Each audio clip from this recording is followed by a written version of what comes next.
tomai da lira, fazei uníssonas as vossas vozes.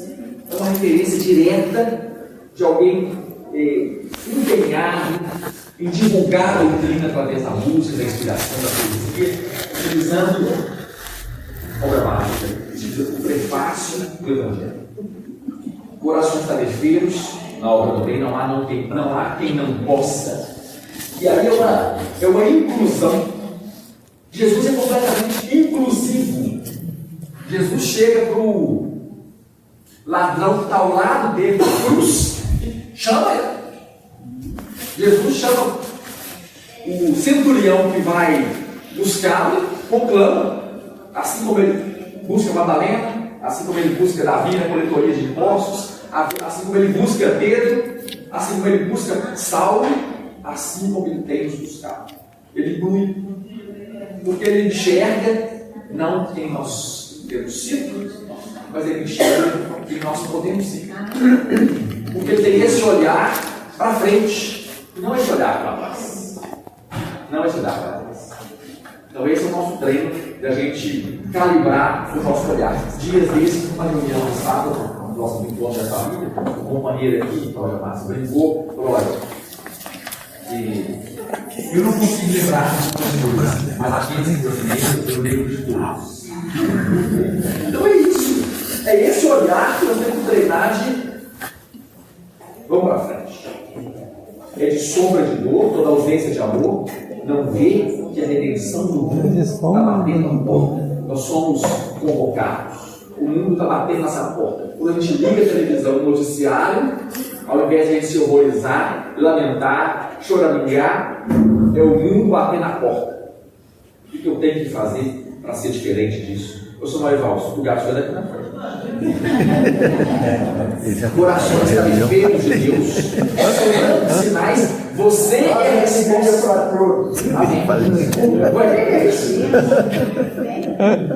Você é a resposta. Porque a gente fica assim, gente, quem é que vai fazer? O Estado tem que fazer, o prefeito tem que fazer. Alguém tem que fazer. Alguém somos nós. A resposta somos nós. Mova seu coração, mãos na massa cristão, que a obra é de Jesus, mas a tarefa é nossa. Aí eu lembrei de uma vez que eu fui visitar a obra do Lafran, que é o Lar Fraternidade Maria de Nazaré, do bairro Rio Branco, onde o Emerson Pedersol tem a obra dele.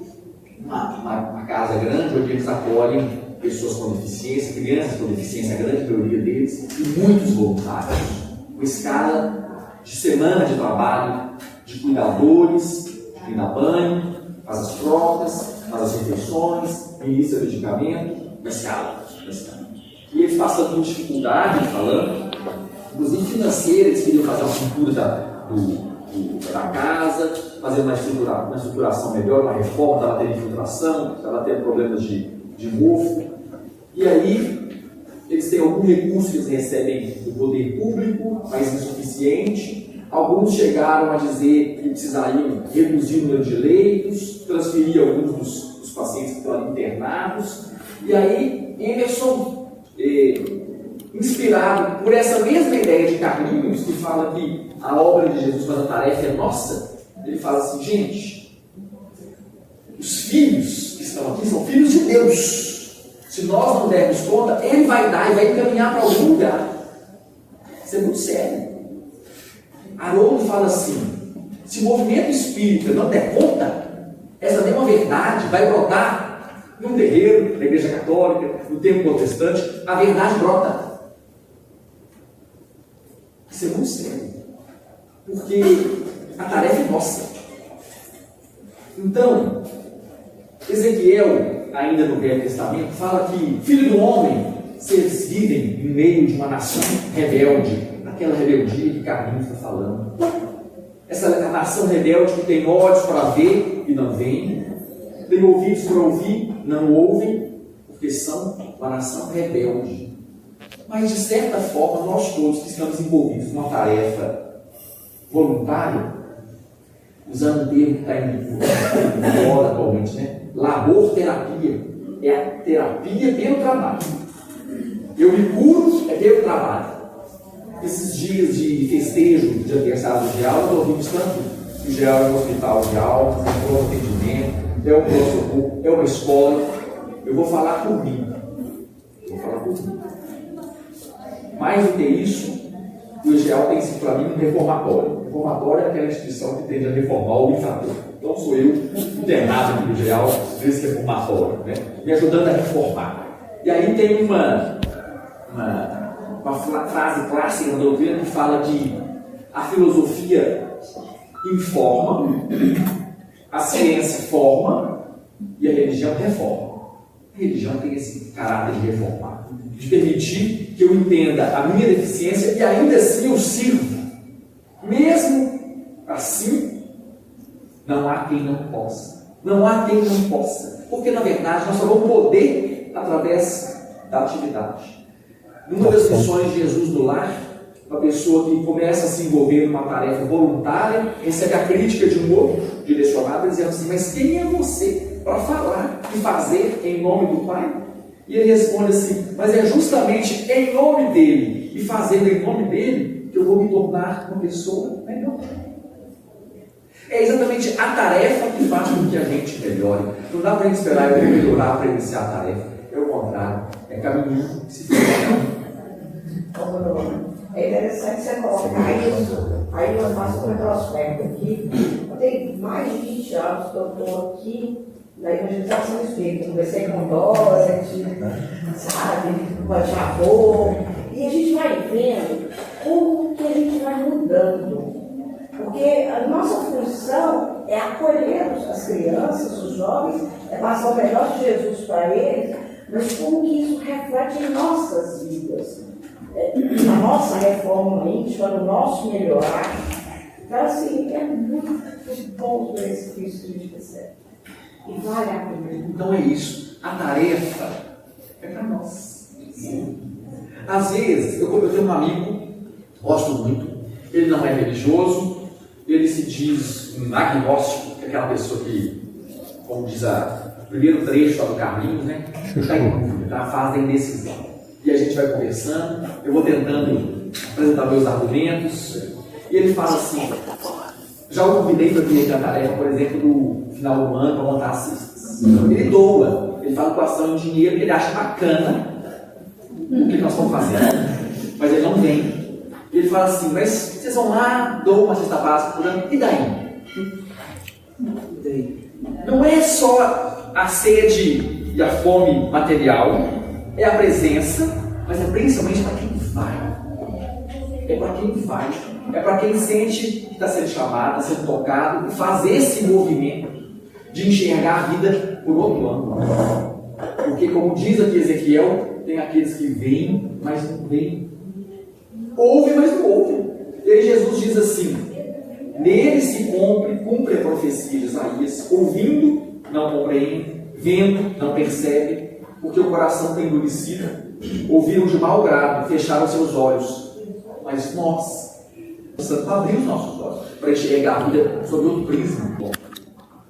Bem-aventurados os vossos olhos porque veem, mas alguns não veem. Olhos de ver, alguns não veem. E aí não vê essa casca atrás da catarata. Porque a fumaça, porque a neblina, porque o volume é muito grande. E aí, essa é a imagem da catarata, e por isso é que nós temos aqueles que não enxergam e que a gente chama de catarata do processo. Essa é a catarata, aquela que impede a pessoa de ver. E aí Kardec utiliza dessa imagem para nos falar no Evangelho, no texto de Bem-aventurados pobres de espírito. Ele fala assim: esses são aqueles que relutam em enxergar a verdade, que falam assim: nem se aparecesse para mim, ainda assim eu não acreditaria. Aí Kardec fala assim: esses que se negam a reconhecer, traz um espírito ainda muito duro para compreender e um coração muito duro para sentir. Muito interessante isso, né? O coração duro para sentir e o espírito duro para compreender. Nós temos duas formas, nós podemos caminhar pelas duas formas, entendendo ou sentindo. E tem um trecho que eu gosto muito que a gente trabalha, cara, a gente fala assim: ainda que eu não compreenda, não me falte o sentimento. Ainda que eu não entenda por quê, ainda que eu não entenda para quê, que eu não deixe de sentir. Eu não deixe de sentir. Até que fala assim: o orgulho é a catarata que lhes tolda a visão. Essas pessoas ainda estão orgulhosas. Coração duro, espírito duro, como uma catarata. De que vale apresentar a luz a um cego, necessária antes que destrua a causa do mal? Daí vem que, médico hábil, Deus primeiramente corrige o orgulho. Quem é que vai tirar essa catarata? Nós, como médicos de nós mesmos, através do exemplo do Pai, vamos tirar a catarata. Mas antes disso, tem que fazer um caminho, que é o caminho que o filho pródigo faz. Quando ele vai despendendo sua fortuna, sua herança, para depois fazer o caminho de volta. Oi, seu marido, por favor. Você vai tolerar mais uma vez, o grupo vai tolerar mais uma vez, porque eu vejo que há uma certa relação quando eu falo do pensamento de Jesus. E Jesus diz: conhecereis a verdade e a verdade vos libertará. Quer dizer, você está ofertando com riqueza de detalhes, aprofundando nessa tese, exatamente para que nós não cheguemos a esse caso, a esse lado ainda áspero, muito perigoso. Então, a minha proposta é que, às vezes, lá em casa mesmo, parece que o senhor não tem cultura nenhuma, só fala isso. Mas eu sou muito boa companhia de Jesus. O que ele está falando é exatamente isso. E aí, quando a gente entende isso, seu marido, e a gente afere esse olhar, a gente passa a enxergar situações. Naquela situação, a gente pode olhar o copo meio cheio e meio vazio. Não é? Tem uma história que eu gosto muito, que é uma história de uma moça que ela casou e ainda nas festividades ali de lua de mel, pouco tempo de casada, fora a guerra do Vietnã, o marido foi convidado, entre aspas, convocado para integrar as forças americanas que iam para o exército.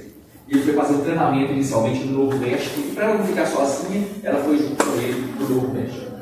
Durante o dia ele fazia o treinamento dele no deserto e voltava na cabana à noite, ela doida para conversar, para cantar, casada de pouco, né?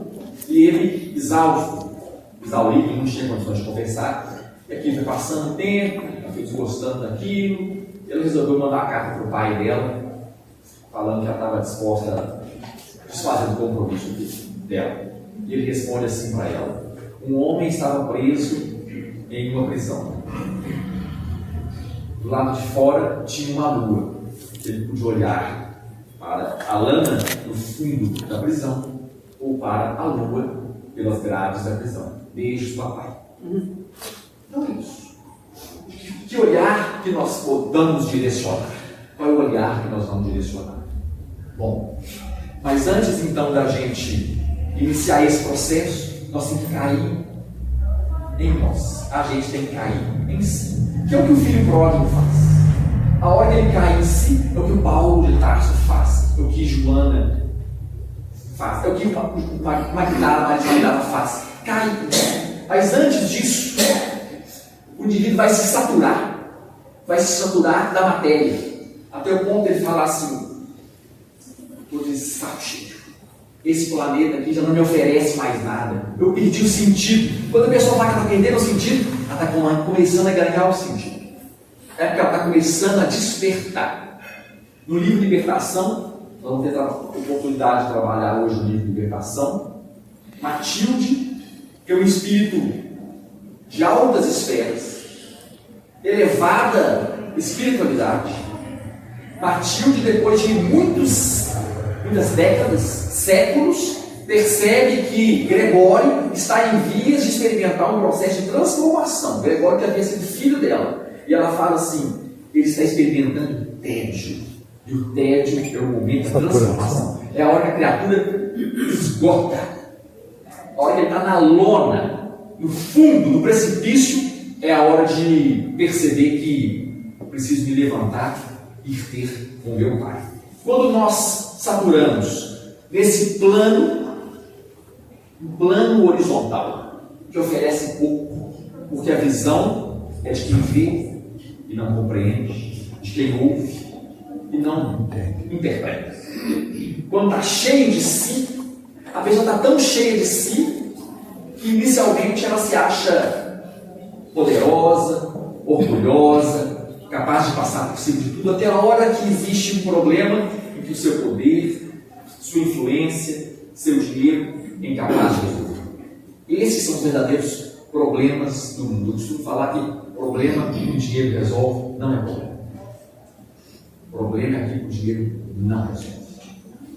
Porque aí não tem dinheiro no mundo que resolve o problema.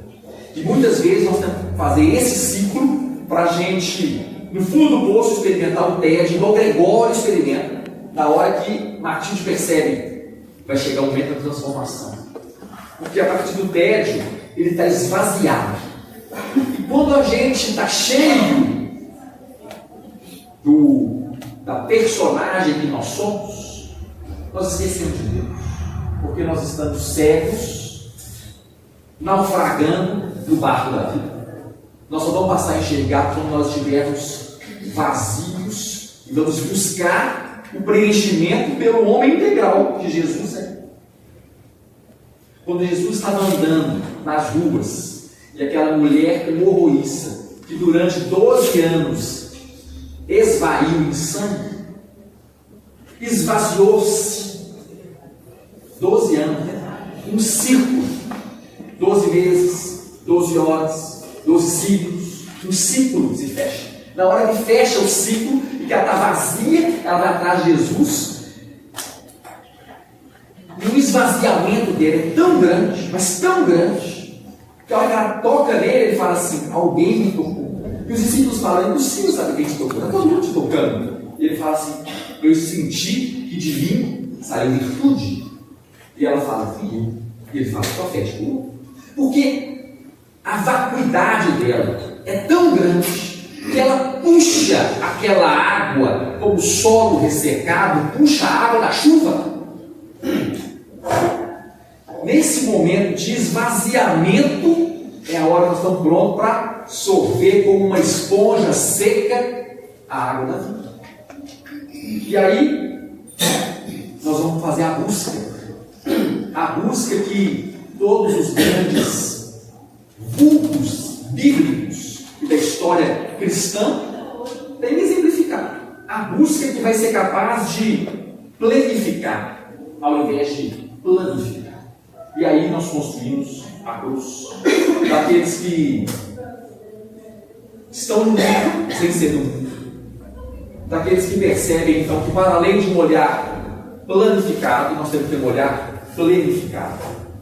Daqueles que passam a ter olhos de ver e ouvidos de ouvir. Que entendem que a tarefa é um mecanismo de construção. É pela tarefa que eu me reformo. É pela tarefa que eu ocupo a minha mente para, utilizando o jargão que os alcoólicos anônimos fazem, né? Só por hoje, no dia da tarefa, só por hoje eu vou pensar coisas. Isso é uma disciplina. Porque para a gente estar aqui hoje, um sábado de manhã, durante uma manhã inteira, ao longo dessa semana, especialmente uma semana tão especial, que é o encontro mais prolongado, mais produtivo, nós somos exigidos pacientemente por aqueles que nos testaram para que a gente saísse do trilho. Nós somos testados. E quanto mais no trilho a gente insiste em estar, mais no trilho querem nos tirar. O primeiro passo é embainhar a espada. Porque na hora da impulsividade, na hora que Pedro vai puxa a espada e decepa a orelha lá do guarda, Jesus orienta: embainha a espada. E nós estamos muitas vezes com a espada em viste, com a mão na espada, seja a espada física, seja a espada verbal, seja a espada da rede social, pronto para decapitar.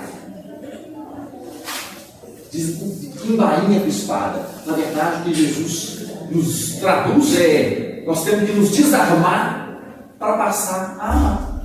Eu só posso amar a hora que eu desarmar. A hora que eu desarmar. Tem um livro do Victor Hugo, clássico, né? Que é Os Miseráveis, quando o sujeito rouba um pedaço de pão e ao longo da história inteira ele vai ser perseguido por um inspetor implacável que acha que ele tem que ser punido, condenado até o último dia da pena, porque ele roubou um pedaço de pão para matar a sua fome. E no momento em que ele invade a casa de um bispo para se alimentar, e a polícia chega, percebe que ele está ali pronto para levá-lo, esse bispo se desarma, ele está tendo alguém tendo a sua casa invadida para se alimentar da sua refeição, e desarmado, ele fala para Jean Valjean, que é o sujeito que é o perseguido: olha, você esqueceu de levar isso, que é um castiçal de ouro. Você esqueceu de... O ladrão está na sua casa, Roselina. Você esqueceu de levar isso aqui. Desarmar. Nós só podemos amar a hora que a gente desarmar. Porque enquanto a gente amar com algum tipo de arma, nós estamos fazendo troca. Nós estamos fazendo condicionamento. Eu só amo desde que não me façam isso. E aí, se a gente não aprende a amar de forma desarmada, a vida, através de Deus, nos encaminha aquele na forma de filho. Que filho a gente ama incondicionalmente. O menino apronta, a gente acha lindo. Apronta e a gente pensa, não, tá bem. Vem com Deus. Vem com Deus. Desarmar para amar. Jesus nos diz assim: assim também vós, quando tiverdes feito tudo o que vos foi ordenado, dizei: eu sou um escravo inútil, eu só fiz o que eu devia fazer. Olha que coisa mais interessante. Porque enquanto a gente se sentir um servo útil, a gente acha que a gente merece algum tipo de recompensa. Porque, nesse caso, está fazendo loucura. Quem quer recompensa está querendo ser visto, reconhecido, aplaudido. Não está fazendo porque tem que fazer. Não está fazendo porque está na hora de fazer. Não está fazendo porque é bom fazer. Quer algum tipo de reconhecimento. E aí, na verdade, já teve o seu reconhecimento, o seu ego. Só a hora que eu percebi que eu sou um servo e um escravo. Um escravo é obrigação. Ama. Jesus fala ama. É o imperativo. Nós somos escravos da lei do amor. Nós somos escravos da lei do trabalho. Nós temos que trabalhar. Às vezes a gente fica assim, estou doido para aposentar. Mas aí aposenta, aparecem os problemas de casa, para a gente dar conta de continuar trabalhando, envolvido nos problemas de casa, que são bendita essa ocupação, a gente se extraviaria no caminho. Um escravo inútil, aquele que faz sabendo assim, não é porque eu mereço nenhum tipo de reconhecimento, eu faço porque eu preciso fazer, porque é da minha obrigação, porque eu devo fazer.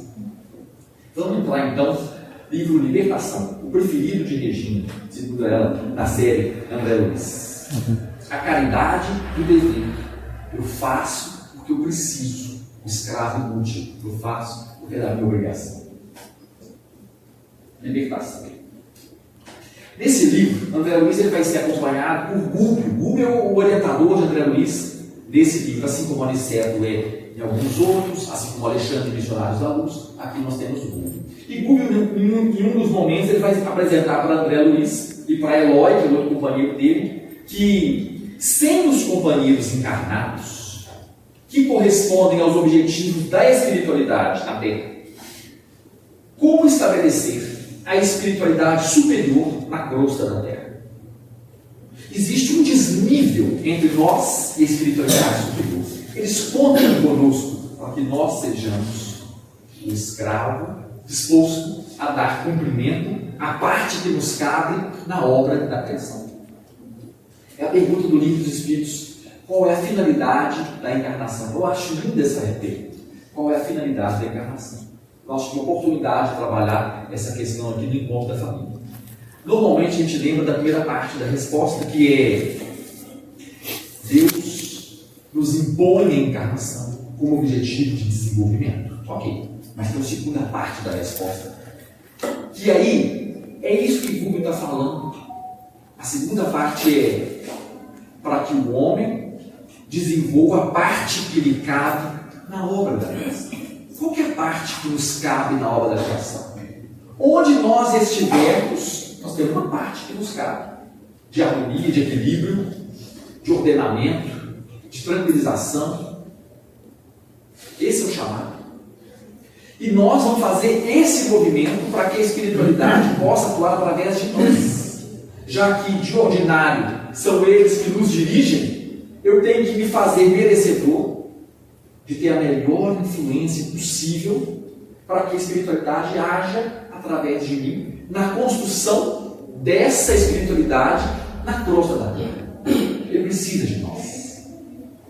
Assim como a gente às vezes contrata alguém para construir uma obra em uma outra localidade, contra aquela pessoa para fazer essa construção, a espiritualidade está nos contratando, está assinando a nossa carteira para que a gente faça essa construção na crosta da terra. No momento em que o planeta é convocado para fazer o salto de prova e expiação para um mundo de regeneração, a partir da nossa regeneração, da nossa reforma.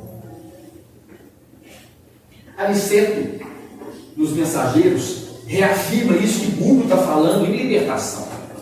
Aniceto diz assim, no finalzinho do capítulo: Deus socorre o homem pelo homem e atende a alma pela alma. É um pelo outro. É um ajudando o outro.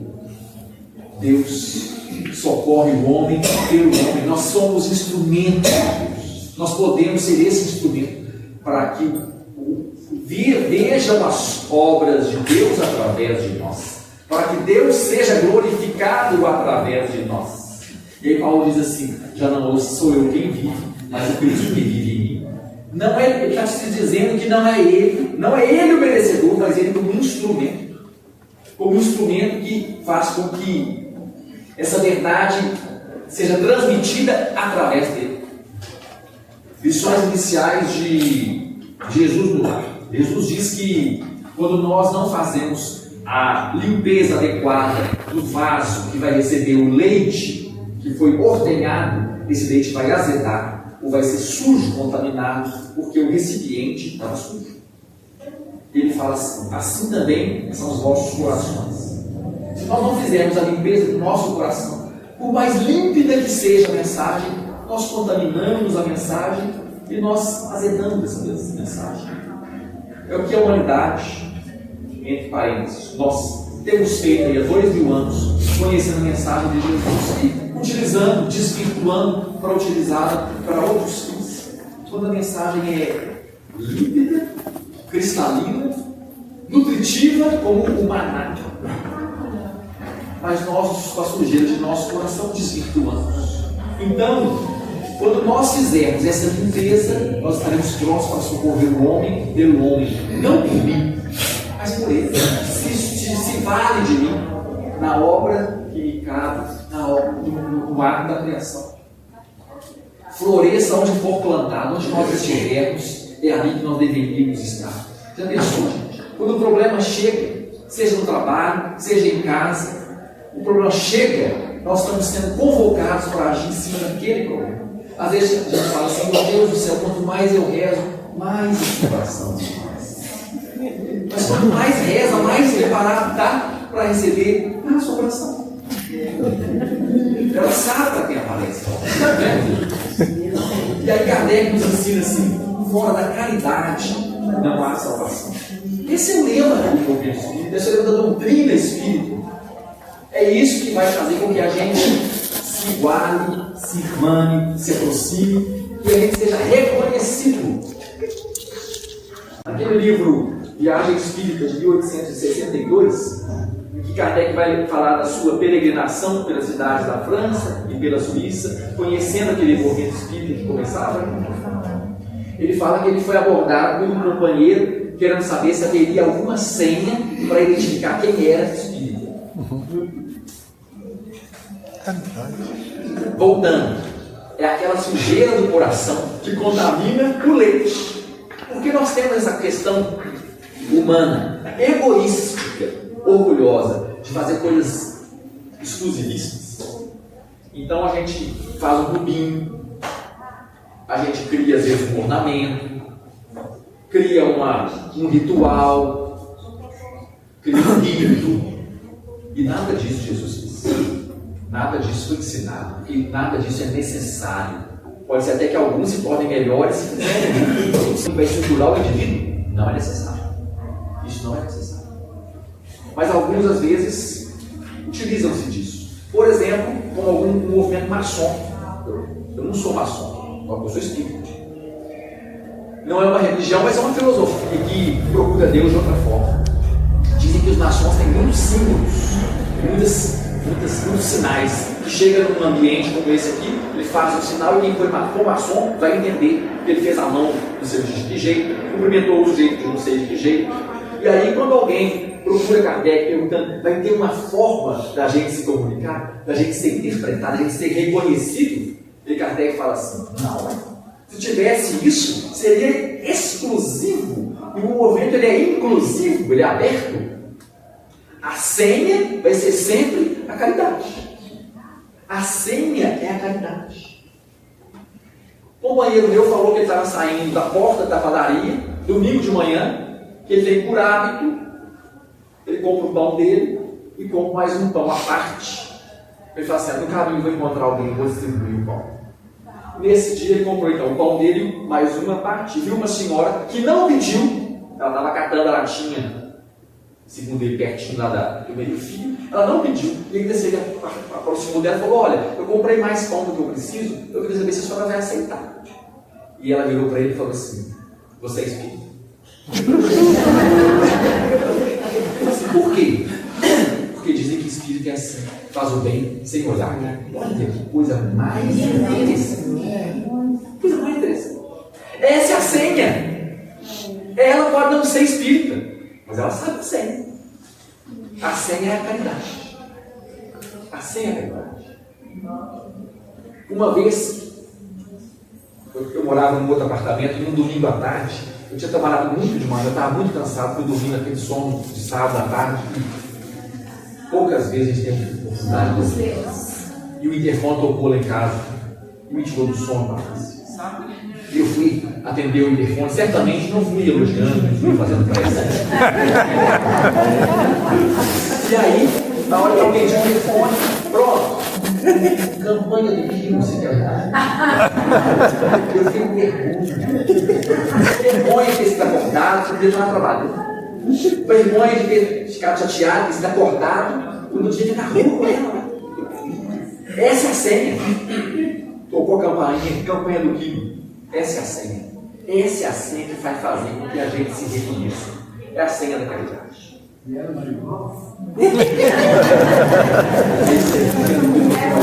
Se não for ele, está tudo dele.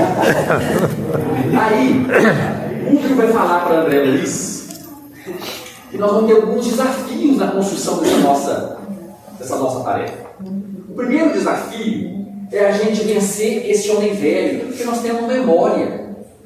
É aquela história do elástico. A gente estica o elástico. E tem que fazer uma força para manter o elástico esticado. Porque eu digo que a gente soltar o elástico volta. É igual aquela folha de papel que a gente dobra. Depois que a gente abre, fica um vínculo na folha, fica uma memória da folha. Ela quer voltar. Nós somos essa folha velha. E às vezes dói. Nós somos esse elástico que dói, que dá uma espoletada na gente, seu marido.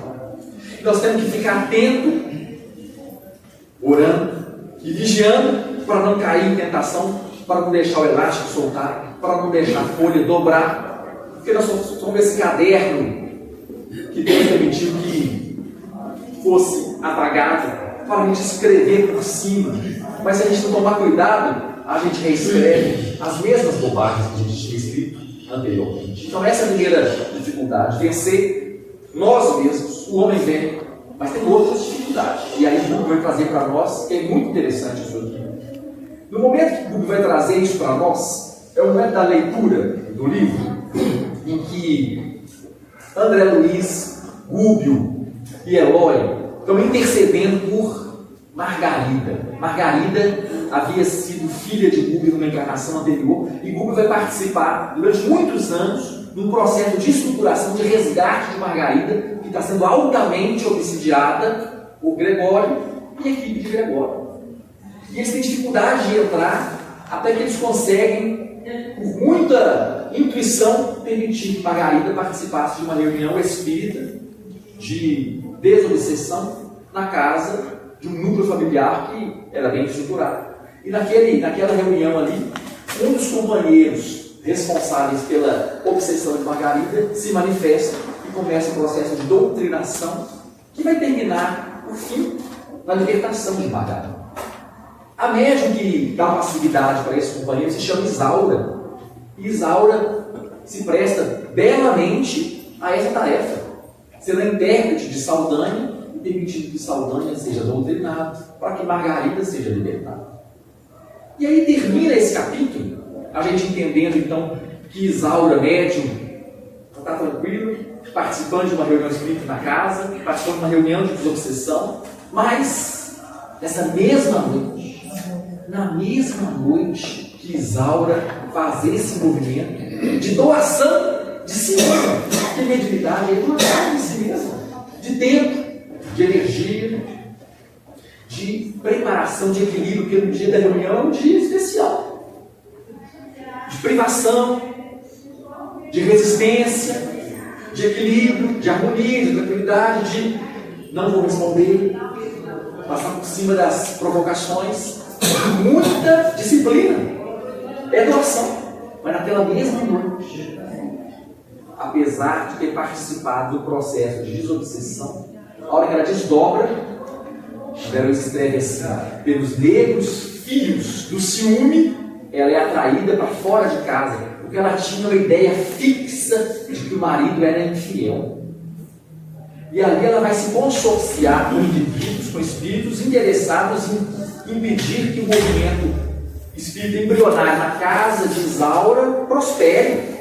E ali eles vão fazer com que ela comece a duvidar da própria mediunidade dela, duvidar da própria atividade mediúnica que ela está desenvolvendo na casa dela, implantando cada vez mais dúvida em relação ao comportamento do esposo dela, dizendo a ela: você reparou que na hora da reunião, o jeito que ela olha para a companheira fulano de tal? Então, estimulando isso, cada vez mais pensamentos. É impressionante porque ela acabou de ser tarefeira de uma reunião mediúnica de desobsessão e está ela ali vinculada com aqueles espíritos responsáveis por alimentar nela o ciúme doentio. E aí, quando ela desperta, já de volta ao corpo físico, ela começa a discutir com o esposo, ele tentando organizar, ele tentando interceder, falando: Isaura, novamente, você, mais uma vez, foi vigilante e permitiu que se pronunciassem os seus adversários. Mas ela resiste. Legúmio fala assim: enquanto a criatura é vulgar, o que é vulgar? Comum, ordinária. Olhos de ver sem ver, ouvidos de ouvir sem ouvir. Vulgar. Não se destaca nenhuma aspiração nela. As inteligências pervertidas não se preocupam com ela. Por que não se preocupam? Porque não despertou, não está enxergando, não está fazendo esse movimento de transformação, não está sendo um obstáculo para a transformação moral, para a educação, para o equilíbrio daquele grupo. A gente costuma muito dizer que a educação é o sucesso, a educação é o caminho, a educação é o mais importante. Mas que educação que é essa? Não é educação de português, matemática e física, não, gente. Quem está guerreando hoje no planeta, quem está construindo armas hoje, capazes de exterminar a vida do planeta, são pessoas altamente educadas. Conhecem a física, a energia atômica, a energia nuclear, conhecem tudo. O que está faltando para ele? Educação moral. A educação que salva o mundo é a educação moral. É de fazer com que a gente se torne pessoas melhores, não pessoas mais letradas, não pessoas mais instruídas somente, mas que o letramento e a instrução sejam meios de fazer com que a gente se transforme em pessoas melhores. Porque tudo isso, na verdade, seja o estudo, ou seja a religião, é só um caminho para a gente se transformar numa pessoa melhor. O Sr. Marival fala assim: Jesus não veio fundar religião. Ele veio exemplificar o amor. E Emmanuel fala assim para nós, em Fonte Viva: a religião é o meio, o apostolado é o fim. A religião é só a forma, é só o caminho. Existem vários caminhos. Porque a verdade está lá em cima, convergindo na convergência de todas as religiões. A verdade é Deus. É dele que emana, que dimana, que sobressai. Enquanto o indivíduo, então, fala, não. A ganância também é muita. Exato. E aí, essa ganância faz com que, na verdade, ele esteja cego para enxergar o outro. Ele está nesse aspecto aqui, vulgar, e aí a inteligência pervertida não se preocupa com ele, porque ele já está cego. Mas, tão logo a criatura demonstra um propósito de sublimação, a pessoa começa a sentir uma sensação, um convite, um chamamento para iniciar a sua transformação. Tão logo muda do tom vibratório, ela passa a ser notada pelas características de elevação. Ela é naturalmente perseguida. Olha que coisa forte que o grupo fala. Naturalmente perseguido por aqueles que se refugiam na inveja ou na rebelião silenciosa, que não se conformam com o progresso alheio. A sabedoria popular é muito interessante, porque a verdade ela está presente até nos ditados. A gente tem um ditado assim: o prego que aparece é o que é martelado. É isso. E quando o indivíduo está vulgar, a espiritualidade, palavras de Google, as inteligências pervertidas, não se preocupam. Mas se a gente começar a se envolver na tarefa, começar a estudar, começar a fazer um movimento de transformação, de equilíbrio, nós vamos ser atacados. Em casa, nessa em casa, na rua, no trabalho. Voltando então, nós estamos aqui no sábado de manhã. Essa semana, nós certamente, muitos de nós, se não todos, fomos duramente confrontados, para que nós testemunhássemos. Nós estamos aqui falando de amor, estamos aqui falando de caridade, corações tarefeiros. Vamos ver, vamos aferir como é que está esse discurso desse indivíduo aqui. Porque a hora que a gente inicia essa tarefa, nós vamos ser testados até o último limite. É o momento que nós vamos ser testados. Nós temos que estar preparados para fazer esse passo de sacrifício. E aí, Matilde, quando ela, através de Google, ela se apresenta para os companheiros, essa parte do capítulo 17 é muito interessante. A gente que estuda mediunidade, né?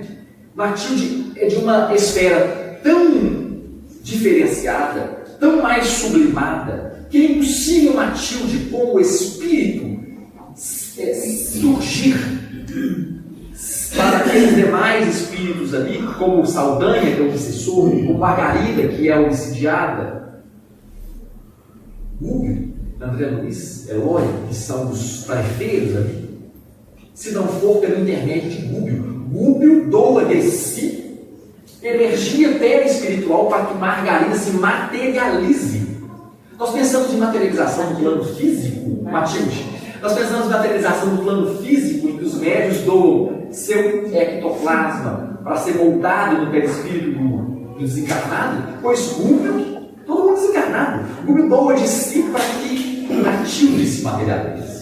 Tamanha é a sublimação, é a diferença energética de Matilde. E quando ela se materializa, os espíritos correm percebendo a dimensão daquela luz para fazer perguntas, como a gente faria, a gente visse um desses espíritos na nossa frente. E um deles pergunta para ela. Essa parte é muito interessante. Esse é um espírito que ele fala que ele era um escritor. Na outra encarnação anterior, ele havia sido um escritor, mas ele utilizou mal a sua capacidade de escrever. Isso é muito sério.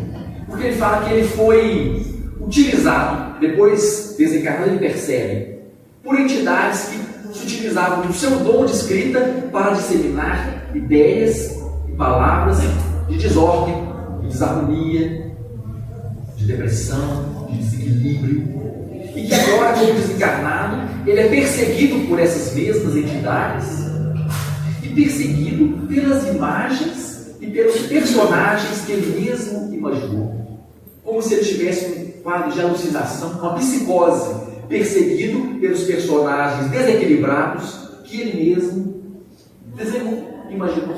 E aí ele aborda André Luiz, o que é o pensamento no auge do seu desequilíbrio? E André Luiz fala, é a ideia vestida através da palavra, de forma que eu crio imagem na cabeça das pessoas. Isso é o pensamento. E aí ele fala assim, o que eu tenho que fazer para destruir a minha própria obra quando eu interferir erradamente na vida mental dos outros? Isso é muito sério. Que tipo de imagem mental nós estamos criando na mente das pessoas? E que tipo de imagem mental nós estamos consumindo? Nós estamos assistindo filme de terror, nós estamos assistindo filme de crime, de suspense, estamos o dia inteiro assistindo lá a tragédia que vivemos essa semana. Se a gente assiste isso, a gente consome isso, a gente vibra isso, a gente atrai esse tipo de energia. E o que ele está pedindo agora é justamente como que eu tenho que fazer para interferir. Porque eu erradamente criei imagens mentais daqueles que leram meus livros que foram contaminados pela minha obra. O que eu tenho que fazer agora? Eu desfazer isso. E aí, ele fala, né? Fui homem de letras. Eu impressionei destrutivamente mentalidades juvenis. O jovem ele é naturalmente suscetível, ele é menos vigilante, ele é menos crítico, arrastando a pensamentos perigosos, atribulado por homens e mulheres que se afirmam prejudicados pelas ideias que eu infundi. Nesse momento agora eu sou perseguido. E aí, antes da gente entrar nisso aqui, quando a gente vê aqui no fundo do salão essas imagens de pictografia, são imagens florais, são imagens de natureza, são imagens bucólicas, né? de reconexão com a natureza, da energia divina presente na natureza. A gente é alimentado por essas imagens. A gente cria reflexos mentais dessas imagens. Assim como quando a gente assiste um vídeo, como o vídeo do Carlinhos Conceição, quando a gente lê aquela letra, nós estamos lendo e mentalizando, e criando um outro tipo de imagem mental em nós, que se transforma, se transcende em nós, ultrapassa nossa capacidade física, passa para o nosso espírito. E nós atraímos aqueles que também gostam disso. Como dizia seu Betinho, aí o obsessor só vai ter duas opções: ou ele converte, ou ele afasta. Quando nós alimentamos esse tipo de imagem, de leituras, de filmes, de conversação, vigilância na conversação, que tipo de comentário eu estou fazendo, que tipo de reforço eu estou fazendo na fala do outro, ou de oposição. Ele vem me falando, a coisa está muito ruim, mas vai melhorar. Nós temos necessariamente que falar de Deus. Nós temos que falar de Deus o tempo inteiro. Ainda que a gente, em algum momento, não sinta, mas como dizia Divaldo, pode ser que falando, eu passo a sentir. Uma humanidade que, em sua minoria, barulhenta. Novamente, nós somos a multidão, nós somos a maioria. Uma humanidade que, em sua minoria, barulhenta, está indecisa, está vacila, está vacilante, está em escuridão, que não tem olhos de ver. Se nós chegamos falando de Deus, agradecendo a Deus, bendizendo, vai com Deus. Graças a Deus. Isso é muito sério. Nós podemos transformar a vida dessas pessoas. Eu trabalho na área da saúde, né? Eu me lembro uma vez que a paciente saiu do consultório e eu falei assim, vai com Deus. Ela tinha uma lesão neoplásica cerebral. Ela estava saindo com a mão na maçaneta e eu falei, vai com Deus. Ela largou a mão da porta e virou para mim e falou assim, o que você falou? Eu disse, vai com Deus. Ela falou assim, eu tenho muitos anos que eu faço um tratamento nesse hospital. Ninguém nunca me falou de Deus. Isso é muito sério. Isso é muito sério.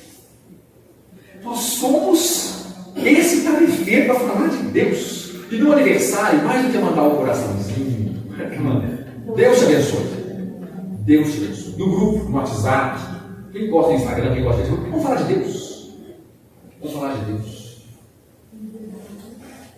Vamos falar de Jesus. Pode ser que tenha algum judeu, então a gente fala de Deus. Porque Deus é Deus para o muçulmano, para o budista, até para o ateu, porque dizem que à meia-noite só existe meio ateu.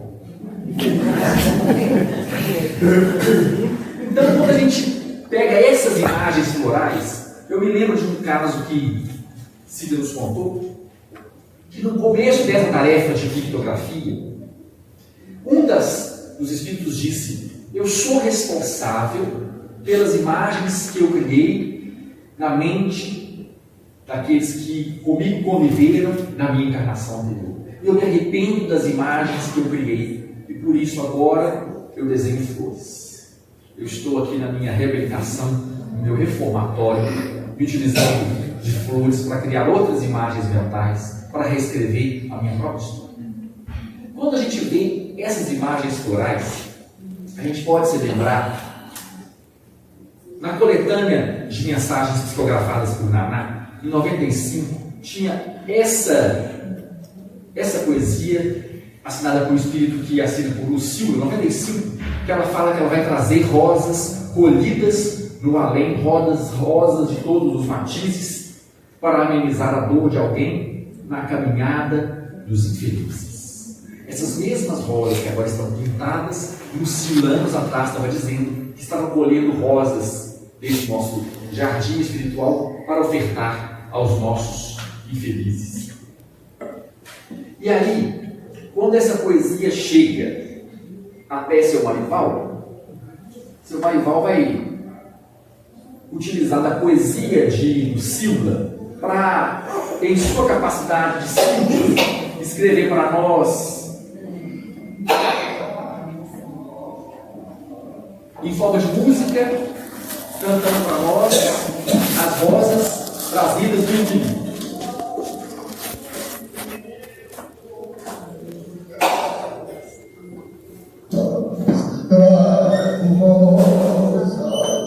Para aumentar a população do aflito. É interessante porque aquele espírito se arrepende das palavras que ele escreveu e das imagens das mentes juvenis que ele desencaminhou.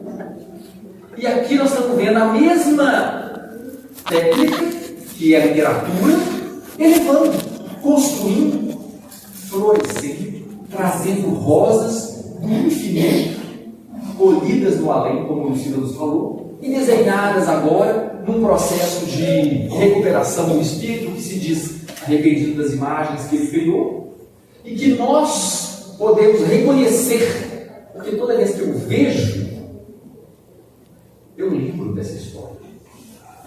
Eu fiz questão de colocar 2 dessas imagens onde eu trabalho, porque quando a pessoa chega e senta, eu acho que ali começou um processo de despertamento. O convite está ali.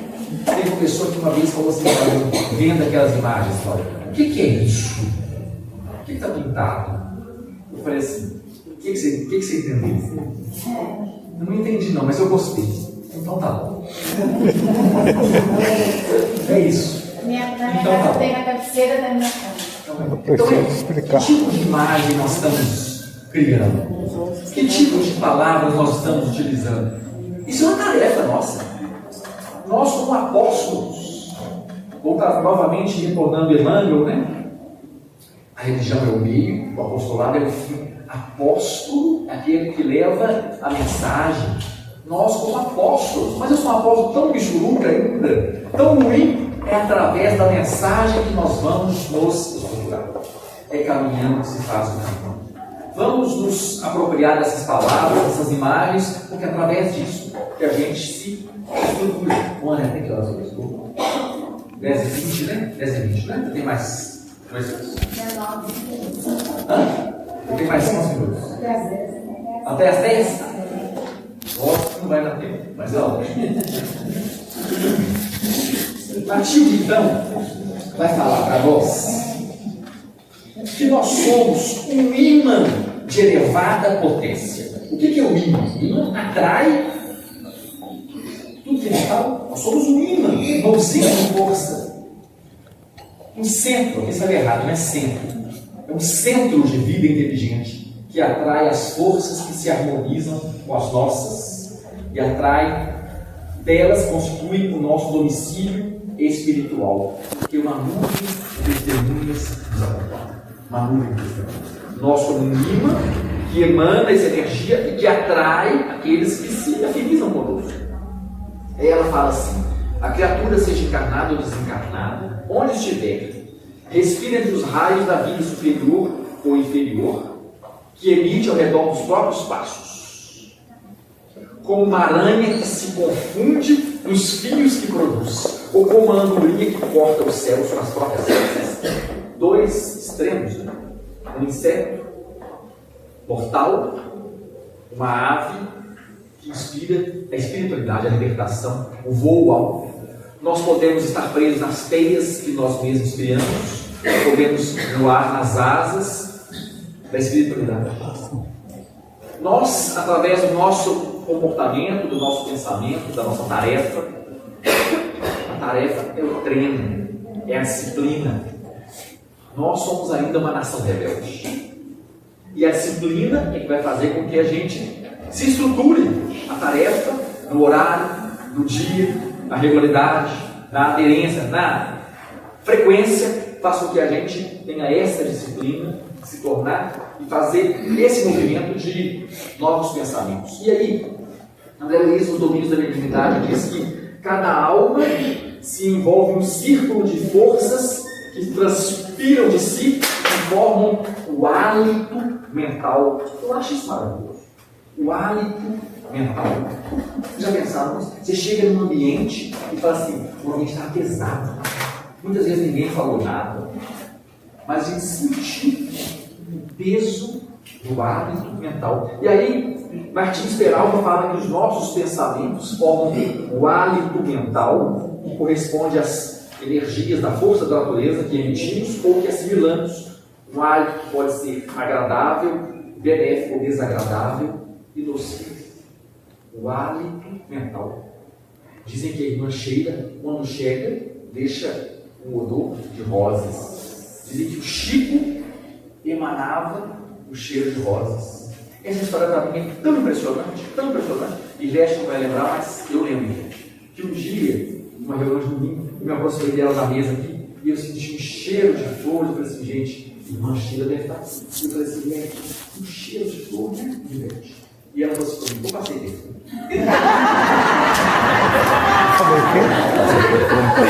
Ou seja, eu e Leste não somos capazes de levantar. Nós ainda somos nós não somos um oxigênio, mas nós vamos ser. Quando Jesus vai despertar Lázaro, como é que ele sai? Um cheiro forte. É o hálito mental da criatura que estava morta. E aí o Senhor da parábola diz que regozijai, porque o meu filho que estava morto ressuscitou. Ressuscitou. Eu me lembro ainda de Missionários da Luz, quando André Luiz vai em busca daquele espírito desencarnado pelas vias do alto extermínio, estava numa região de um frigorífico. Vocês lembram disso? E como é que era o cheiro que ele fala lá? Pesado. O hálito mental. Porque nós construímos a imagem, e mais do que a imagem, nós exalamos de nós um hálito. E aí nós sabemos a pessoa que nos faz bem, a pessoa que nos faz mal, a pessoa com que a gente se sente bem. Nós temos que nos guiar pela nossa intuição. Nós somos seres intuitivos. Esse é o nosso sexto sentido. Esse é o nosso terceiro olho. Mesmo porque, né, nós vamos observar isso na natureza. Não é? Você pega uma flor e faz exalando. Exalando. Você pega a cebola, tem um hálito, né, diferenciado, mas você sabe. Ou seja, a natureza fala isso para nós. Né? Exato. E aí, é muito mais. Esse odor agradável, Sandra, faz com que a gente reconheça que isso é bom. E por outro lado, a evolução de Deus na nossa espécie fez com que a gente reconhecesse que quando o cheiro é ruim, não é bom. A gente abre a parede e fala assim: deixa eu cheirar para ver se não está estragado. O cheiro faz parte. Esse é o hálito.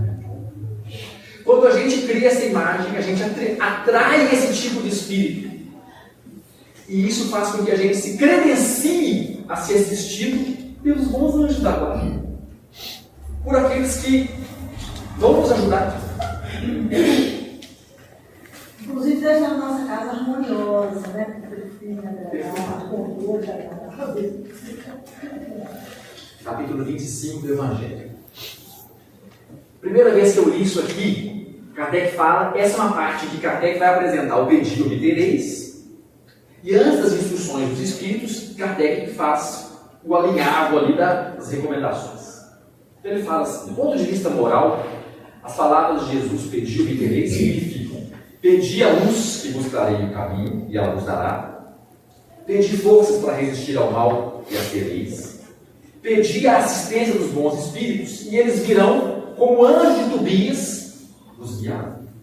E quando eu li isso, eu falei, gente, e eu que não sei o que é essa história de anjo de Tobias? Vou ter que entender. Kardec está falando, vou ter que entender o que é a história do anjo de Tobias. Então vamos lá. Livro de Tobias, Velho Testamento. Diz o livro de Tobias que Tobit era um judeu piedoso, pio, puro, um judeu bom. Ele se dedicava a assistir aos necessitados, acolher aos doentes, e ele tinha uma atividade muito interessante que é enterrar os mortos. Ele era tão caridoso que ele enterrava os mortos. Esse é um quadro, então, de 1640, mostrando ali Tobit enterrando os mortos. Nessa proposta de a gente criar imagens mentais que nos alimentem, criem novas histórias no livro ilustrado das nossas vidas. Tobit fazia esse movimento. Mas Tobit, determinado dia, ele olhando para cima, um pássaro voou e evacuou nos olhos de Tobit. Todo mundo já passou por isso. Ontem mesmo uma coisa fez na cabeça. E ele, no caso, foi nos olhos e conta a história que ele se tornou cego. E a partir então da cegueira dele, ele que ficou incapaz de trabalhar, ele chama o filho dele, Tobias, e falou, Tobias, tem um senhor numa outra cidade distante que ele me deve um dinheiro. Vai lá, cobra esse dinheiro, que agora eu estou precisando desse recurso. E Tobias, filho dele, falou, mas eu não sei onde é essa cidade, eu não sei chegar lá. Ele falou assim, você vai achar o caminho. E conta o livro que Tobias foi. E no caminho, o anjo se aproxima dele, disfarçado, sem que ele conhecesse, e diz que ele era um caminheiro, um viajante, que queria fazer aquela caminhada com ele. E Tobias aceita a companhia. E durante essa caminhada, eles passam as margens do rio Tigre, e um grande peixe tenta abocanhar Tobias, e esse anjo impede, inclusive, que ele seja abocanhado. E o anjo diz a ele, tira o peixe de dentro da água, extrai o fígado, porque isso pode ser útil, que assim ele fez. Eles seguem a viagem, Tobias orientando, e por orientação do anjo, eles conseguem chegar. Nessa cidade ele conhece uma moça que se chama Sara, que era até prima dele, e o anjo influencia, pede a mão dela em casamento, e ele fugiu e se casa com Sara. E no caminho de volta, ele chega em casa então casado, trazendo Sara, trazendo um companheiro que foi o responsável pelo salvamento ali do acidente com o peixe que aconteceu, quem fez companhia durante toda a viagem. E quando eles chegam, o anjo diz assim para Tobias, aquele fígado que você pegou, tira a bile e esfrega nos olhos do teu pai. E assim eles esfregam a bile nos olhos do pai, e o pai volta a enxergar. E aí Tobias, Tobit, recuperado a visão, diz ao anjo, eu quero te dar parte dessa minha recompensa que eu fiz buscar na outra cidade. Eu quero te recompensar, porque você protegeu meu filho, você foi o companheiro, você me trouxe agora uma hora, você me recuperou a visão. E aí ele se revela como o anjo protetor. A história é linda, mas ela pode ser mais profunda se a gente fizer um salto espiritual. Pedi a assistência dos bons espíritos e eles viram nos acompanhar. O anjo de Tobias os guiava. Tobit é um velho, reconhecido por suas obras, que sepulta mortos. Mas fica sério. Tobias é um novo, que vai fazer uma viagem atrás de uma recompensa. Vai ser assistido por um anjo, que evita que ele seja engolido. Orienta que retire o fígado, orienta um casamento, conseguem a recompensa, e depois desse ciclo, ele volta para a casa de Tobit. De novo, Tobias, Tobit é o velho. Nós somos um velho. O velho está tentando se mudar, está tentando reformar. E na nossa reforma, nós estamos dispostos a ajudar os necessitados, acolher os enfermos, mas o que o Evangelho nos mostra, através do Velho Testamento, é que Tobit sepulta os mortos. Isso é muito importante. Nós temos que sepultar os nossos mortos, sepultar as nossas mágoas, sepultar aqueles que algum dia tentaram nos ofender, sepultar os nossos deslizes, sepultar os problemas que nós somos capazes de fazer, promover o perdão de nós mesmos, sepultar o corpo. Mas muitas vezes a gente não quer sepultar o corpo, a gente vive, todo dia a gente lembra. E se a gente não estiver vigilante, a gente emite pensamentos ruins contra o falecido. Assim como Deus permitiu que nós fôssemos sepultados na carne, esquecemos nossos erros de encarnação anterior. Nós somos condamnados pelo Antigo Testamento a, como Tobit, enterrar os nossos mortos. A partir do momento que Tobit olha a andorinha e ele recebe aquela sujeira e se torna cego. A ave tem um símbolo interessante. Alguns povos indígenas veem em algumas aves o mau agouro. A psicologia entende a ave como um símbolo do além, porque ela é capaz de voar para onde a gente não é capaz de ir. Quando nós olhamos para a ave e essa ave nos traz a sujeira, nós lembramos a sujeira que nós temos dentro de nós, que às vezes permite que a gente fique cego, relembrando aquilo que a gente foi capaz de fazer e que no auge da cegueira fez com que a gente se arrependesse de ter feito. Na hora que a gente fica cego, a gente pede misericórdia, porque o útil a gente não tem. O máximo que a gente pode pedir é misericórdia. Porque se a gente for a contabilidade divina, no mano a mano, não dá para a gente pedir muita coisa não. A gente pede misericórdia, igual o cego pediu a Jesus. Jesus, filho de Davi, tem misericórdia de mim. Ele não está pedindo porque ele merece. Ele não está pedindo porque chega. É só por misericórdia. Mesmo sem merecer. Mesmo sem merecer, eu estou pedindo misericórdia. Então ele pede misericórdia. Ele tem algum tipo de recompensa por alguma coisa que ele tenha feito.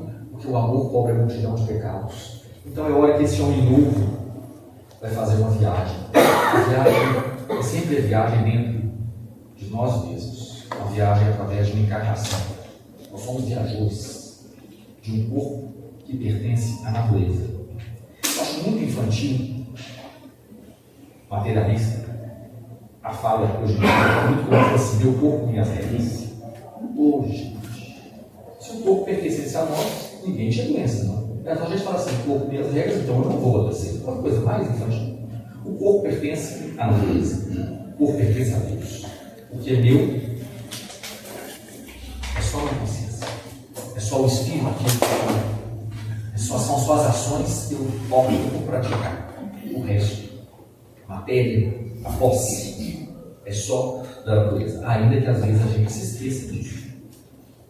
Quando a gente se propõe a ser esse homem novo, a fazer essa viagem, a gente parte em busca de uma viagem para ver se a gente consegue, através das nossas ações, modificar a forma como a gente obtém recursos dessa espiritualidade. Pedir e obtereis, mas para eu pedir, eu tenho que fazer a minha parte. Nós somos aqueles que começam a ser assistidos por anjos, que não vão dizer que são anjos do nosso mundo. Nós somos assistidos o tempo inteiro por anjos. Deus nos encaminha anjos, que muitas vezes só no final nós vamos entender que eles eram anjos. O tempo inteiro eles eram anjos.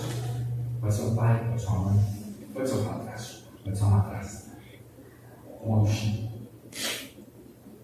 Pode ser um filho, um tio, um padrinho, um vizinho. São anjos, Deus coloca anjos na nossa vida, aproximados quando a gente se propõe a fazer a viagem em busca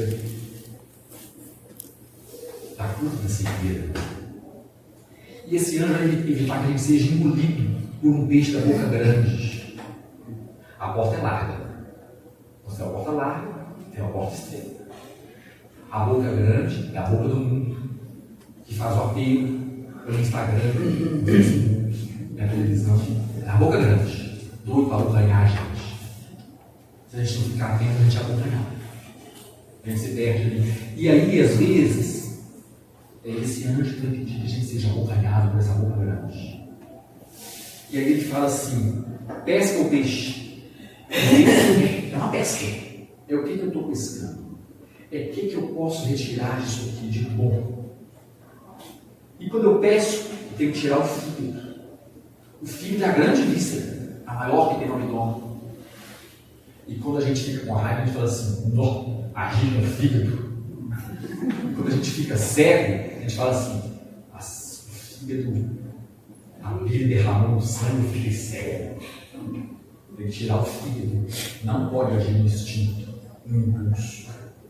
Nós temos que agir na razão. Referendo as palavras de Roseli outro dia, não é isso que nós temos aprendido aqui. Propõe praticar o que nós temos aprendido. Retira o fígado. Retira o fígado. Dá a outra face. Dá um caminho de 2 vidas. Tira o fígado. Na hora que a gente tirar o fígado, nós estamos de volta para casar. Com a gente mesmo. Perdoando e aceitando, se consorciando com o homem velho, aceitando os nossos deslizes, casando com a espiritualidade, com Deus, com os nossos propósitos, com a pessoa nova que a gente pretende ser. E ali então nós vamos obter a nossa recompensa e estamos prontos a voltar para casa. Para a casa do Pai. A casa do Pai é a casa de Deus. A casa do Pai é sempre o símbolo da reconstrução. O filho pródigo volta para a casa do pai. E aquele filho ingrato, irmão dele, que adverte o pai: você nunca me deu nem um cabrito. Se a gente voltar lá no versículo, ele não estava em casa, ele também estava fora ao que o irmão chegou. Se ele estivesse dentro, ele tinha falado assim: graças a Deus que o meu irmão chegou. Você é tão sério. Tão sério. Eu tenho 2 filhas. Esses dias a minha mais velha falou assim: Esther estava assistindo não sei o que no YouTube. Isso que ela sabe que eu não gosto. Eu virei para ela, antes de ralhar com o pequeno: irmão, acoberta e orienta, não entrega. Porque a gente estimula isso, a competição, o entreguismo, né? Gosta mais do que o outro. Ó, você acoberta e orienta. Você não pode fazer isso, isso aqui não é com você. Mas não conta. Segura as pontas da irmã, ué. Que é um pelo outro. Porque quando os pais não tiverem ali, quem é que vai ter? É um pelo outro. Só tem os 2. Quando a gente volta para a casa do pai, é a hora que a gente está pronto para ser curado. Quantos idosos, no auge do seu processo de adoecimento, de cisalhamento da força espiritual, no seu processo de desencarne, fala assim: eu quero voltar para casa. E a gente fala assim: mas só está em casa. Não, eu quero voltar para casa. Casa deste, a casa de Deus. E quando a gente volta para a casa de Deus, tendo feito esse caminho, tendo tirado esse fígado da emoção, nós estamos prontos para termos os olhos abertos, recuperados da nossa cegueira espiritual, e abrir os olhos e reconhecer Rafael, que o tempo inteiro esteve ao nosso lado. Novos olhos. E aí nós vamos oferecer o que nós temos para oferecer. O que ele tinha a oferecer? Eu te dou o meu pagamento. Eu te dou a minha recompensa. Eu te ofereço. Nesse momento é hora de gratidão. Psicologia da gratidão, nós vamos adiante. Agradecer. Em tudo dá graças. Em tudo dá graças. Graças pela cegueira, pelo ciclo, pelo casamento, pela recomposição, pela família que cresceu, pela recuperação. Eu pude ter olhos de ver. E nesse momento, eu tenho olhos de ver, eu posso reconhecer então Rafael. Quando Rafael fala para ele no final, Dorte, quando você não hesitou em deixar o seu jantar para sepultar o morto, nesse momento eu fui enviado para te pôr a prova. Eu sou Rafael, um dos 7 anjos que assistem diante da glória do Senhor e tem acesso à sua presença. Tobias, em hebraico, significa Deus é bom, mas Rafael, em hebraico, significa Deus cura. Quando Rafael é atraído, ele foi atraído pelo movimento de Tobit, o homem velho, Tobit. Mas o que o anjo fala? Quando você não hesitou de abrir mão do seu jantar, quando você não hesitou de se alimentar, de se saciar, de se pensar em você primeiro, para ir lá sepultar o morto, para ir lá estender o seu olhar compassivo, indulgente, para com a dor alheia, nesse momento eu fui enviado. É nesse momento que ele é atraído. É nesse momento que nós nos credenciamos a receber a presença desse anjo. Nós precisamos encerrar. Nesse momento em que nós vamos ter o nosso olhar calibrado, como uma visão de vista, o oftalmologista coloca para a gente aquele tanto de letrinha e aquele tanto de lente e fala assim: você tem que enxergar melhor com essa ou com essa. E aí nós temos a nossa visão aferida e a nossa capacidade de enxergar ampliada. Jesus tinha essa lente de aumento para enxergar em nós o que a gente pode ser. Eu tenho até vergonha de imaginar que eu estou na frente, que eu digo sempre, e ainda se ele acha de circo. Voltando então às palavras de Carlinhos na entrada, né? Não há quem não possa. Não há quem não possa. Porque Jesus tem essa lente do amor que amplia. Eu vou ter que avançar um pouquinho. Tinha muita coisa aqui, mas nós vamos no finalzinho aqui. Gilberto Gil, a lente do amor. Gilberto Gil fala assim nessa música, né? Pela lente do amor, canto o mantra, pago o karma e vou transcender pela lente do amor. Jesus tem essa lente do amor que enxerga para nós o que eu posso ser. Levi estava lá colhendo imposto e Jesus fala assim: vem cá. André estava lá, vem cá, vem ser pescador. E João Batista fala: vai atrás dele, porque ele que é, nos prima, ele nos conclama. Mesmo Pedro desembainhando a espada, cortando a espada, Jesus fala: embainhando a espada. E Pedro nega 3 vezes. Jesus fala: mas eu sei que é a pedra, eu sou contigo, eu vou construir a igreja. O que ele enxerga não é o que ele tem sido, mas o que ele pode ser. Essa é a nossa proposta, é que nós podemos ser.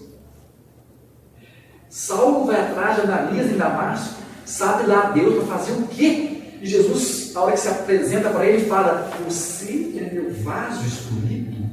Porque Jesus olha não quem nós temos sido, mas quem nós podemos ser. E nós seremos, a partir do momento que nós fizermos e decidimos fazer a tarefa da nossa tarefa. Não é fácil, porque nós vamos ser testados. Porque, voltando às palavras de Rubio, quando a criatura vulgar inicia o processo de despertamento, ela vai ser testada. As entidades pervertidas vão se incomodar e vão tentar martelar. Nós vamos ser colocados à prova, mas a prova é igual a prova do oftalmologista. Qual é a lente? Vamos passar então, voltando à lente, a lembrar que os olhos são a candeia do corpo. Nós temos que ter olhos bons de ver, olhos indulgentes, para enxergar não o ato desprezível que tentaram fazer contra mim, mas a ignorância, a doença do outro que ainda foi capaz de fazer aquilo. O olho mais indulgente ainda é quando eu reconheço a minha limitação e disse: talvez eu, no lugar dele, fizesse coisa pior, ainda bem que ele fez só isso por mim. E quando nós ampliamos essa lente do amor, Nós começamos a procurar a miséria oculta, o infortúnio oculto, capítulo 13 do livro Evangelho segundo o Espiritismo, quando no infortúnio oculto eu vou procurar a forma de ajudar, mesmo que não tenha pedido. Mesmo que não tenha pedido. Nós ampliamos a nossa lente do amor para reconhecer a dor do outro, ainda que ele não tenha pedido. Essa é a nossa caminhada de alguém, um homem velho, que vai tentar então abrir esses olhos para a espiritualidade. Nós estamos hoje recebendo aqui informações, instruções, imagens que vão construir essa nossa proposta de aferir os nossos olhos e sermos pessoas cada vez melhores. Se Deus quiser. Finalizando então com as palavras de Carlinhos novamente. A obra é de Jesus, mas a tarefa é nossa. É nosso. Obrigado.